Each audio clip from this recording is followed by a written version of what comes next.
नमस्कार, मार्च न्यूज में आपका स्वागत है। आइए नजर डालते हैं आज की बुरहानपुर की खास खबरों पर। भाजपा कार्यालय पर मनाई गई आपातकाल की बरसी। निशाबंदियों ने सुनाई अपनी आपातकाल के समय की पीड़ा। बुरहानपुर में भारतीय जनता पार्टी द्वारा मंगलवार को देश में लगाए गए कांग्रेस सरकार के समय आपातकाल की बरसी संजय नगर स्थित भाजपा कार्यालय पर मनाई गई। इस दौरान आपातकाल के समय गिरफ्तार किए गए शहर के निशाबंदियों ने भी भाजपा कार्यालय पहुंचकर अपनी पीड़ा सुनाई। साथ ही आपातकाल के समय हुए घटनाक्रम की जानकारी दी। भाजपा जिलाध्यक्ष मनोज माने द्वारा शहर के निशाबंदियों का पुष्पहार से स्वागत भी किया गया। निशाबंदियों ने कहा कि हमें आपातकाल के समय बिना किसी जुर्म के ही गिरफ्तार कर लंबे समय तक जेल में बंद रखा गया था। हमारा संघर्ष आज सफल हुआ है। ग्राम सीरपुर में सोशल मीडिया पर की गई पोस्ट को लेकर दो पक्षों में विवाद। पुलिस ने 8 आरोपियों को किया गिरफ्तार, एसपी ने दी जानकारी। बुरहानपुर के खकनार थाना क्षेत्र अंतर्गत ग्राम सीरपुर में सोशल मीडिया पर की गई एक पोस्ट को लेकर दो पक्षों में विवाद हो गया। एक पक्ष द्वारा दूसरे पक्ष के लोगों के साथ मारपीट की गई। घटना होने के बाद प्रभारी पुलिस बल गाँव में तैनात किया गया। एसपी देवेंद्र पाटीदार ने बताया कि ये पूरी घटना सोशल मीडिया पर एक पोस्ट को लेकर हुई थी, जिसमें एक व्यक्ति ने हेलो की टक्कर की एक पोस्ट सोशल मीडिया पर किया था, जिसके बाद एक पक्ष के लोग ने पहुंचकर मारपीट की। गांव में विवाद की स्थिति की सूचना मिलते ही गांव में भारी पुलिस बल तैनात किया गया। पुलिस द्वारा प्रकरण दर्ज करते हुए एक पक्ष के 8 आरोपियों को गिरफ्तार भी कर लिया गया है। पुलिस अन्य आरोपियों की पहचान कर गिरफ्तार कर रही है। विवाद में घायल कुछ युवकों को उपचार के लिए जिला अस्पताल में भर्ती कराया गया है। सुरक्षा की दृष्टि से गाँव में भारी पुलिस बल भी तैनात किया गया।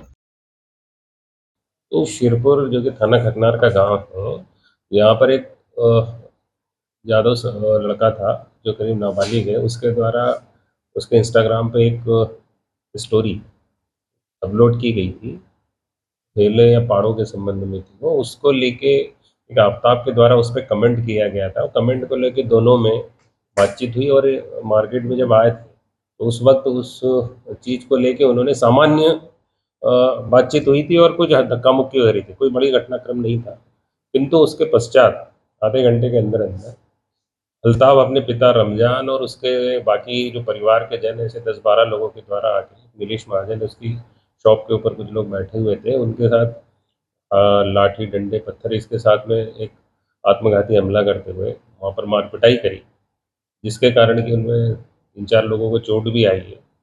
पुलिस के द्वारा इसको बहुत ही गंभीरता से लिया गया है। त्वरित रूप से बल वहाँ पहुँचा था और पुलिस ने उसमें प्रकरण पंजीबद्ध 307, 147, 48, 49, 336 आदि आईपीसी की धाराओं में पंजीबद्ध किया था और उसमें करीब 13 लोग जो उस घटना में शामिल थे, जिन्होंने ये घटना की, उन पर प्रकरण पंजीबद्ध कर रात में ही उन लोगों में से करीब 8 से 9 लोगों को हम लोगों ने हिरासत में भी ले लिया है।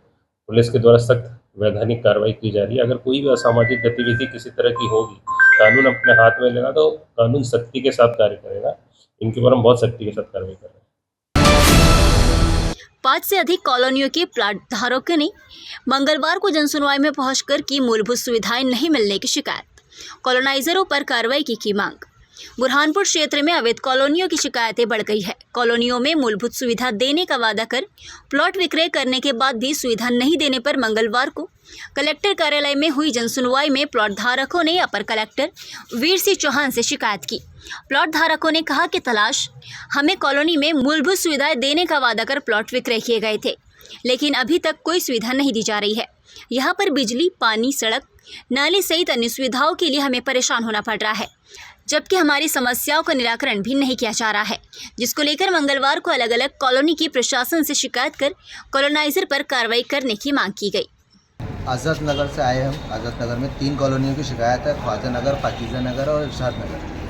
और इससे पीछे एक कॉलोनी का अवैध तरीके से और काम चल रहा है, जिसके अंदर नाले की जगह है, उसके अंदर गड्ढे में भर के मट्टी वहाँ पे कॉलोनी काट रहे हैं। वो चौथी कॉलोनी हो जाएगी, स्टार कॉलोनी। क्या समस्या जा रही है आपको वहाँ पर? लाइट, पानी और रोड तो हमारे पास जो मतलब ऑलरेडी जो बना हुआ था थोड़ा बहुत, उसको भी बहुत जर्जर कर दे रहे हैं। सबसे मेन है लाइट का मसला। आज कहाँ पर पहुँचे शिकायत करने? कलेक्टर ऑफिस जनसेवा केंद्र। वैसे ना हमको 2016 में उन्होंने हमको प्लाट बेचे थे और उसके बाद बोले हम जब मकान बनाने लगे तो बोले तुम मकान बनाओ, हम तुमको लाइट, पानी, बिजली दे रहे हैं। तो हम रोज़ उनको फ़ोन लगाते मगर उसका कोई जवाब दे नहीं रहे। बिजली की व्यवस्था कुछ भी नहीं है, टेम्पर वायरी मीटर चल रहा है। कितने जिसका- परिवार रह रहे हैं वहाँ पे? वहाँ पे परिवार 150 मकान, 100 से 150 मकान बन चुके हैं। कितनी कॉलोनी है? 3 कॉलोनी है, कौन कौन सी? इरशाद कॉलोनी, पाकिजा नगर और ख्वाजा नगर। नर्सिंग कॉलेज में 3 साल से परीक्षा नहीं होने पर विद्यार्थियों ने जनसुनवाई में पहुंचकर लगाई गुहार। बुरहानपुर के नर्सिंग कॉलेज में पढ़ने वाले विद्यार्थियों ने मंगलवार को कलेक्टर कार्यालय पहुंचकर 3 साल से परीक्षा नहीं होने की शिकायत की। विद्यार्थियों ने कहा कि हमारे द्वारा 2021 में नर्सिंग कॉलेज में एडमिशन लिया गया था, लेकिन यहां पर अब तक परीक्षा आयोजित नहीं की गई है, जिसके कारण हमारा भविष्य खराब हो रहा है। हमें पढ़ाई करने में भी काफ़ी दिक्कत आ रही है। परीक्षा नहीं होने के कारण विद्यार्थियों को मानसिक परेशान होना पड़ रहा है। अपर कलेक्टर द्वारा शिकायत सुनने के बाद मामला उच्च अफसरों की जांच होने की बात कही गई, साथ ही जल्द ही निराकरण करने की बात कही। विद्यार्थियों ने कहा कि हम शासन से मांग करते हैं कि हमारी परीक्षा जल्द से जल्द कराई जाए, जिससे हम आगे की पढ़ाई कर सके। ग्राम फोपनार के बाढ़ पीड़ितों ने प्रशासन से लगाई मकान देने की गुहार। अपर कलेक्टर को बताई अपनी समस्याएं। शाहपुर क्षेत्र के ग्राम फोपनार के बाढ़ पीड़ितों ने मंगलवार को कलेक्टर कार्यालय पहुंचकर प्रशासन से मकान देने की गुहार लगाई। बाढ़ पीड़ितों ने कहा कि हम ग्राम फोपनार में अमरावती नदी के पास निवास करते हैं। कुछ माह पहले नदी में आई बाढ़ के कारण हमारा मकान सहित पूरा सामान बह गया था। प्रशासन की तरफ से हमें मुआवजा तो मिला है, लेकिन अभी तक सुरक्षित स्थान पर मकान नहीं दिया गया। हमें किराए के मकान और दूसरों के मकान में निवास करना पड़ रहा है। प्रशासन से गुहार लगाते हुए कहा कि स्थान पर मकान दिया जाए, जिससे हम अपना जीवन यापन कर सके। साथ ही अपनी अन्य समस्याओं से भी बाढ़ पीड़ितों ने प्रशासनिक अफसरों को अवगत कराया।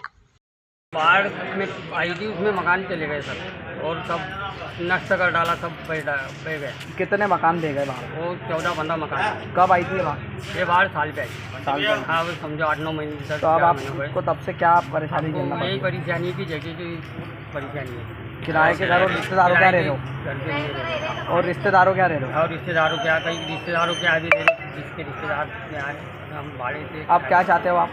आप यही जगह चाहते सर। कितने परिवार ऐसे जो परेशान हो गए? ऐसे ही 14-15 मकान है। 14-15 मकान। कौन से गाँव में हुआ था ये? भोपनार, खुर्द भोपनार।